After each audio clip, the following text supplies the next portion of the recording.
اس نے جب دیکھا کہ صدیق اکبر رضی اللہ تعالیٰ عنہ اتنے سخت ناراض ہیں تو عرض کیا اللہ کے رسول کے خلیفہ آپ مجھے اجازت دیں میں اس کو قتل کر دوں۔ قال فاذهبت کلمتی غضبہ، میری یہ بات انہوں نے سنی تو ان کا غصہ ٹھنڈا ہو گیا۔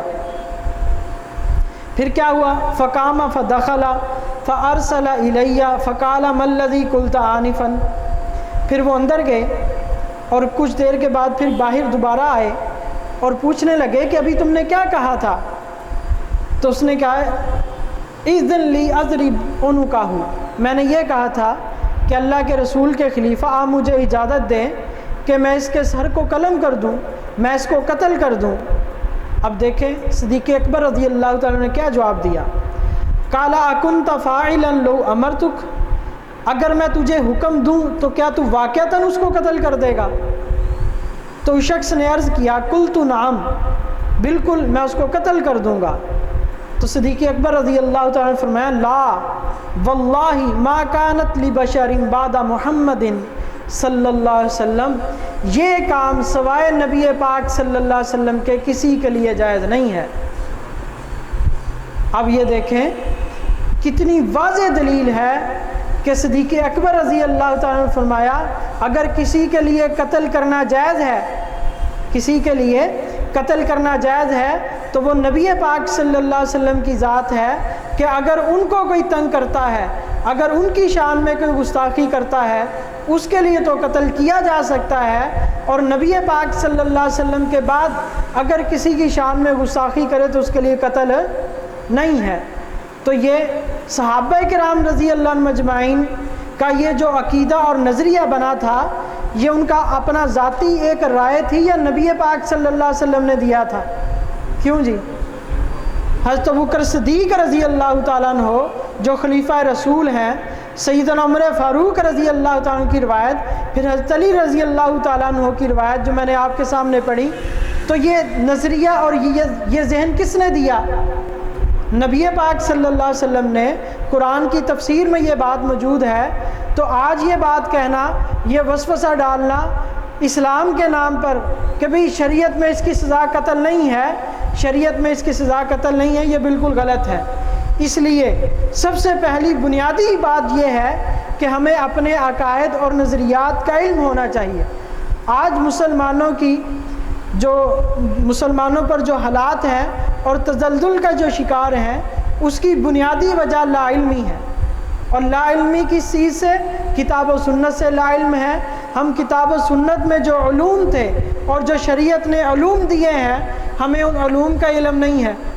جو اللہ نے کتاب نازل فرمائی ہے یہ کتاب یہ حاکم ہے اور اسلام غالب ہونے کے لیے آیا ہے نہ کہ مغلوب ہونے کے لیے، لیکن اس کے لیے شرط یہ ہے کہ ہمیں اسلام کے اصولوں کا علم ہو، جیسا کہ حضرات صحابہ کرام رضی اللہ عنہم اجمعین کو علم تھا۔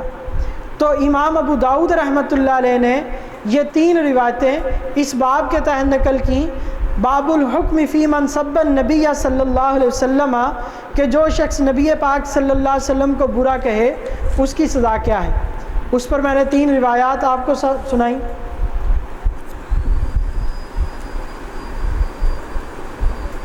اب الصارم المسلول اس کا صفحہ نمبر 102 ہے۔ اس میں ابن تیمیہ رحمۃ اللہ علیہ نے، جیسا میں نے عرض کیا، احادیث پیغمبر سے بھی اس کا حکم ثابت کیا ہے جو نبی پاک صلی اللہ علیہ وسلم کی شان اقدس میں گستاخی کرتا ہے۔ اس پر انہوں نے جو 9ویں حدیث نقل کی ہے الحدیث السابع، وہ فرماتے ہیں کہ ایک شخص تھا، ان شیخ من بنی عمرو بن عوف یقال لہ ابو عفق، ابو عفق نام تھا، کانا شیخن کبیرن قد بلغ 20 و 100 سنہ، جس کی عمر 120 سال تھی۔ کتنی عمر تھی؟ 120 سال تھی۔ حین قادم النبی صلی اللہ علیہ وسلم المدینہ تھا، جب نبی پاک صلی اللہ علیہ وسلم مدینہ تشریف لائے اس وقت اس کی عمر 120 سال تھی۔ کانا یحرز علی عداوت النبی صلی اللہ علیہ وسلم، تھا بوڑھا لیکن تھا شرارتی، وہ لوگوں کو نبی پاک صلی اللہ علیہ وسلم کی دشمنی پر ابھارتا تھا۔ ولم يدخل في الإسلام فلما خرج رسول الله صلى الله عليه وسلم إلى بدر ظفره الله بما ظفر فحسده وبغى فقال وذكر قصيدة تضمن حجب النبي صلی اللہ علیہ وسلم. جب نبی پاک صلی اللہ علیہ وسلم بدر گئے اور اللہ نے فتح عطا فرمائی تو حسد کی آگ میں اس قدر جلا کہ نبی پاک صلی اللہ علیہ وسلم کی شان اقدس میں اس نے کچھ اشعار کہیں. شان نبی پاک صلی اللہ علیہ وسلم کی توہین میں اس نے کچھ اشعار کہے. قال سالم بن عمیر علی نظر ان اقتل ابا عفق. ایک صحابی ہیں سالم ابن عمیر، یہ بدری صحابی ہیں. انہوں نے قسم کھا لی کہ میں اس کو ضرور قتل کروں گا. فطلب له غرة حتى كانت ليلة صائفة فنام ابو عفق بالفنا. کہتے ہیں کہ گرمیوں کی رات تھی، یہ گھر کے باہر سویا ہوا تھا. فاقبل سالم بن عمیر فوضع السيف على كبدي. سالم ابن عمیر رضی اللہ تعالیٰ عنہ گئے اور اس کے سینے پر چاقو رکھا، تلوار رکھی اور اس کو قتل کر دیا. تو یہ کون صحابی ہیں؟ سالم ابن عمیر، بدری صحابی ہیں. اور کیوں قتل کیا؟ وہ تو بوڑھا تھا نا، اس نے تو کسی مسلمان کو قتل نہیں کیا تھا.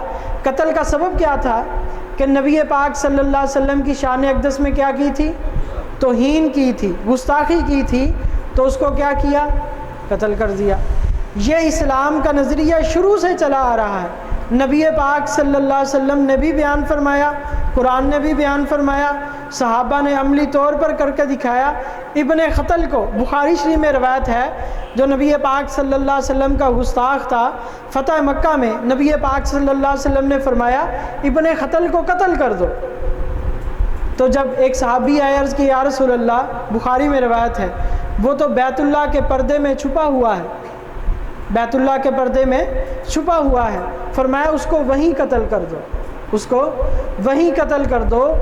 گستاخ رسول کو خدا کا گھر بھی امن نہیں دیتا، خدا کا گھر بھی امن نہیں دیتا. گستاخ رسول کی ایک ہی سزا ہے اور وہ کیا ہے؟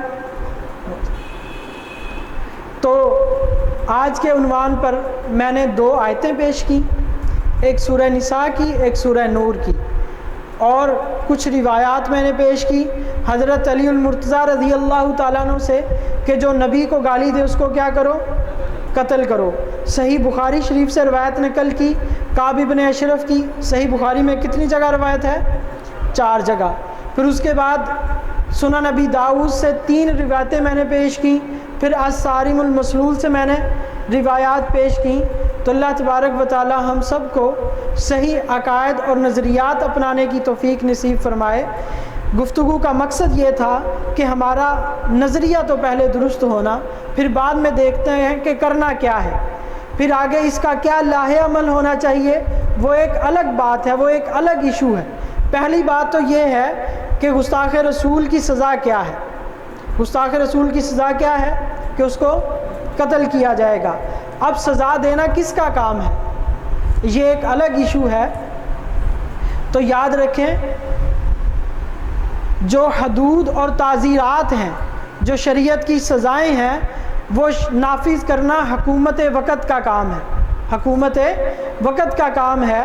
اگر اس حکومت کے ماتحت رہ کر اگر پاکستان کے اندر کوئی شخص نبی پاک صلی اللہ علیہ وسلم کی گستاخی کرتا ہے تو حکومت کی ذمہ داری ہے کہ اس کو سزائے موت دے، کیونکہ یہ حکومت کے بس میں ہے، حکومت کے اختیار میں ہے. پاکستان کے اندر ایسے شخص کو سزا دینا یہ حکومت کے اختیار میں ہے. ہاں، ایک کوئی بیرون ملک میں ہے جو حکومت کے بھی اختیار میں نہیں ہے، تو پھر اس میں یہ ہے کہ حکومت کی یہ ذمہ داری بنتی ہے کہ جتنے سورس ہیں اپنے سورس کو استعمال کرے اور اس کو موت کے گھاٹ اتارنے کی پوری کوشش کرے. تو اللہ تعالی ہم سب کو عمل کرنے کی توفیق نصیب فرمائے اور اللہ تعالی ہم سب کو اسلامی عقائد اور نظریات سیکھنے کی بھی توفیق نصیب فرمائے. تو یہاں الحمدللہ یہ جو اظہار الحق دعویٰ سینٹر انٹرنیشنل ہم نے شروع کیا ہے، لائبریری کا سسٹم ہے، اس میں ہمارا جو بنیادی موقف ہی یہی ہے کہ ایک تو جو اسلامی نظریات، اصلاح عقائد اور نظریات ہیں، اور ان ہمارے عقائد اور نظریات کی اصلاح ہو، ہمارے عمل کی اصلاح ہو، اور دوسری بات یہ ہے کہ ہم ان صحیح نظریات، اسلام کے صحیح نظریات اور اعمال کو پوری دنیا تک پھیلائیں اور تقابل ادیان پر محنت اور کوشش کریں۔ جو لوگ غیر مسلم ہیں، عیسائی ہیں، یہودی ہیں، اور جتنے غیر مسلم ہیں، ہم ان تک اپنی آواز کو پہنچائیں، اسلام کی دعوت پہنچائیں، نبی پاک صلی اللہ علیہ وسلم کے کردار کو، نبی پاک صلی اللہ علیہ وسلم کے دین کو ان تک پہنچائیں۔ ابھی تو ان کو پتہ ہی نہیں ہے کہ نبی پاک صلی اللہ علیہ وسلم کے اخلاق کیسے ہیں، نبی پاک صلی اللہ علیہ وسلم نے اپنے دشمنوں کے ساتھ کیا معاملہ کیا۔ جب اللہ نے نبی پاک صلی اللہ علیہ وسلم کو طاقت دی، حکومت دی، اور جب اللہ نے سب کچھ دے دیا تھا تو اس وقت نبی پاک صلی اللہ علیہ وسلم نے کیا کیا، اور پھر صحابہ کرام نے یہودیوں اور عیسائیوں کے ساتھ کیا کیا، مسلمانوں نے سکھوں اور ہندوؤں کے ساتھ کیا حسن سلوک کیا ہے، یہ ہم لوگوں کو بتلائیں کہ اسلام ایک سچا مذہب ہے۔ اب نجات اسلام پر موقوف ہے۔ نبی پاک صلی اللہ علیہ وسلم جنت کی چابی ہیں۔ جو نبی پاک صلی اللہ علیہ وسلم کی نبوت اور رسالت کو مانیں گے صرف نجات انہی کی ہے، اور جو بغیر اسلام کے دنیا سے جائیں گے ان کی نجات نہیں ہے، وہ ہمیشہ عذاب میں مبتلا رہیں گے۔ تو ان کو عذاب سے بچانا اور ان کو جنت میں لے کر جانا، یہ میری اور آپ کی ہر شخص کی ذمہ داری ہے کہ اپنی استعداد اور طاقت کے مطابق اس چیز کی محنت کریں اور لوگوں کی بھلائی پر محنت کریں۔ اور سب سے بڑی بھلائی یہ ہے کہ سارے انسان جہنم سے بچ کر جنت میں جائیں۔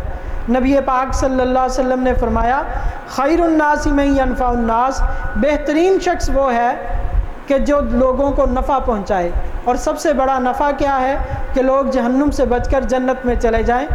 وآخر دعوانا ان الحمد للہ رب العالمین۔